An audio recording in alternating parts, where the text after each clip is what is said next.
Selamat sore para netizen dimanapun kita berada. Salam inspirasi bagi kita semua. Ya, saya melihat ya seksama apa yang kemudian dilakukan kesaksian ya dari Pak Ganjar sendiri begitu. Lihat saja mereka. Kesaksian Ganjar ya awalnya Pak Jokowi mendukung saya. Jadi Pak Ganjar masih percaya Jokowi begitu kan ya telat mikir begitu kan ya. Oposisi 9 tahun sudah seperti itu gelagat Pak Jokowi kok begitu kan ya. Sekarang ngomongnya iya besoknya tidak begitu kan. Kalau Pak Jokowi ngomong tidak berarti bilangnya iya begitu. Jangan-jangan ya Pak Jokowi ini begitu kan ya dekat dengan Pak Ganjar, mendukung Pak Ganjar dan sebagainya. Jangan-jangan ingin tahu strategi politik dari Pak Ganjar. Kan begitu logikanya begitu. Artinya apa? Artinya selama ini katanya muncul spekulasi bahwa Gibran itu sudah dipersiapkan sejak lama begitu kan ya. Dan bahkan baru muncul dan baru menguat hari ini begitu. Jadi artinya apa? Artinya biar tidak dicap sebagai orang yang kemudian ya tidak netral dan sebagainya begitu. Pak Jokowi merangkul Pak Ganjar, merangkul Pak Prabowo ya pada waktu itu bahkan ya seolah-olah menjadi marketing ya, menjadi market capres begitu kan si Jokowi begitu kan. Akibatnya apa yang terjadi? Anies Baswedan tidak pernah di-endorse begitu kan. Dan sekarang akan membuktikan bahwa Pak Jokowi seolah-olah netral ya diajak makanlah di situ begitu. Jadi omongannya Pak Jokowi tidak bisa ditebak begitu kan ya. Dan bahkan itu ya ketika Pak Jokowi mau ke Bali begitu, baliho-baliho Pak Ganjar diturunkan begitu. Apa kata dia sakit hati begitu kan ya. Dan sekarang agak mulai kecewa mereka begitu. Pantas sombongnya luar biasa si Ganjar begitu ya. Karena punya kekuatan Jokowi pada waktu itu begitu. Jadi apapun sekarang sudah lari-lari, sekarang sudah tidak gimana begitu kan, sudah tidak begitu eksis begitu kan lari-larinya mereka begitu. Yang awalnya lari-lari antar daerah begitu kan. Dan sekarang ya kita lihat saja lari-larinya sudah melempem begitu kan ya. Bahkan kesaksian Ganjar awalnya Pak Jokowi mendukung saya. Masih halu aja Pak katanya begitu ya. Sudahlah jangan baper lah katanya begitu. Awal dan akhirnya selalu berbeda begitu. Apalagi si Dennis Regar begitu kan ya. Begitu ngototnya sekali sana sini kepada Pak Jokowi. Muak katanya begitu. Percumalah begitu kan ya.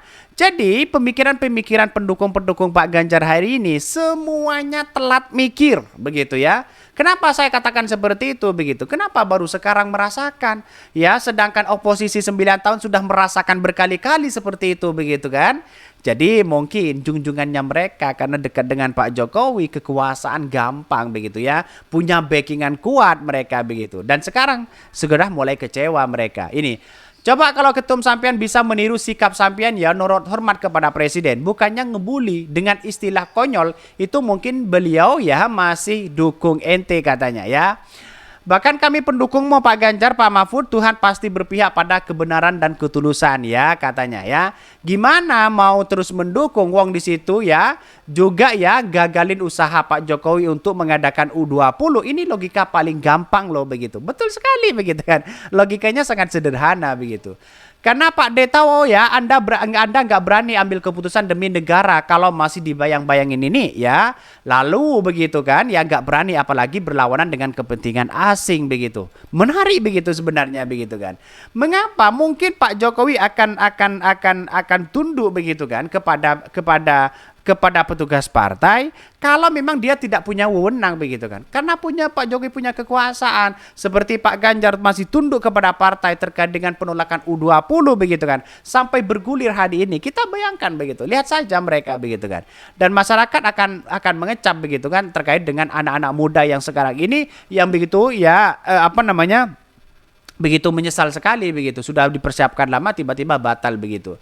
Pak Jokowi lebih sayang ya anak Pak Ganjar ya, anak Pak Ganjar ya demi masa depan Gibran ya. Keluarga juga anak katanya begitu. Ini banyak sekali kritikan-kritikan dari netizen ya. Tetapi walaupun ada kritikan-kritikan seperti itu banyak sekali pro dan kontra begitu kan. Jadi kita lihat saja apa yang sebenarnya terjadi. Kasihan ya Pak Ganjar begitu DPHP. Kira-kira seperti itu. Pak Ganjar juga kena prank di situ begitu. Bahkan ya kesaksian Ganjar awalnya Pak Jokowi mendukung saya ya. Bakal capres PDP Ganjar Pranowo mengakui bahwa dirinya sempat mendapat dukungan dari Presiden Joko Widodo ya di Pilpres di 2024. Menurut Ganjar, dukungan itu diberikan Jokowi sejak awal hingga pelaksanaan Rakernas 4 ya PDP pada awal Oktober lalu. Bahkan namun Ganjar mencermati perubahan dukungan Jokowi sejak pernyataan terakhir yang mengklaim akan netral pada kontestasi politik tahun depan. Bahkan di satu sisi awalnya Pak Jokowi mendukung saya dari awal sampai dengan Rakernas beliau masih menunjukkan statement itu. Terus kemudian terakhir ada statement seperti itu beliau ya menuju ruang netral kata Pak Ganjar dalam wawancara di program spesial interview CNN.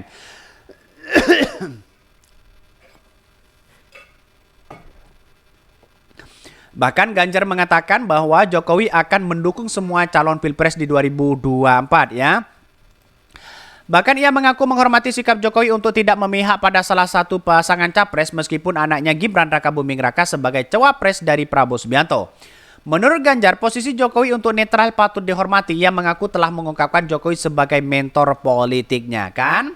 Tiba-tiba kan mengaku seperti itu begitu kan. Ya menyanjung Pak Jokowi agar apa begitu kan. Agar dipercaya begitu kan. Kalau salaman ya agak nunduk begitu kan.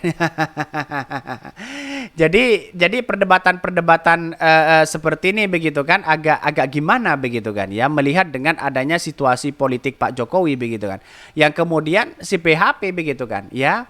Banyak orang yang mengatakan bahwa Ganjar itu kena prank, PDP kena prank begitu kan ya. Begitu tunduknya kepada Pak Jokowi hari ini ternyata sakit hati mereka begitu kan. Bahkan ya di satu sisi ya pada kesempatan serupa bakal capres Ganjar, cawapres Ganjar begitu kan ya, bakal cawapres ya. Ganjar Mahfud MD tak menampik bahwa dukungan presiden sangat penting pada 2024 mendatang sebagai kepala pemerintah yang menyebut Jokowi memiliki sumber daya. Namun Mahfud MD mengaku ia senang jika presiden memilih untuk netral sehingga semua kubu pasangan capres bisa sama-sama mengambil manfaat dan menyatakan pilihan akan bertanding dalam kondisi apapun katanya begitu. Lihat saja mereka ternyata usut punya usut begitu kan ya. Mulai terbuka hari ini bahwa Pak Ganjar ternyata kena prank ya, kena PHP oleh Pak Jokowi. Akibatnya semuanya kan percaya terhadap Pak Jokowi begitu kan ya. Karena semua yang didukung oleh Pak Jokowi menang katanya. Tapi tahu-taunya begitu kan ya. Anaknya sendiri yang maju begitu. Gimana ini begitu? Ini lucu sekali begitu. Seolah-olah ya Pak Ganjar minta doa restu begitu kan, tapi ujung-ujungnya anaknya begitu. Ini kacau begitu. Apakah Pak Jokowi dianggap sebagai pengkhianatan kepada PDIP? Apakah Gibran dianggap sebagai pengkhianatan terhadap PDIP? Bisa jadi ya begitu. Karena pada hakikatnya sebelumnya seharusnya begitu kan ya keluar dari PDIP terlebih dahulu baru kemudian menjadi cawapres ya. Tetapi ini kan tidak begitu, masih muncul sana sini begitu. Mungkin itu yang kami sampaikan. Tonton terus channel Hodari Podcast Raya ini kan ada berita-berita menarik dan viral setiap harinya. Salam para netizen, salam inspirasi bagi kita semua. Salam inspirasi bagi kita semua. Jangan lupa di subscribe channel YouTube Hodari Podcast Rakyat ini.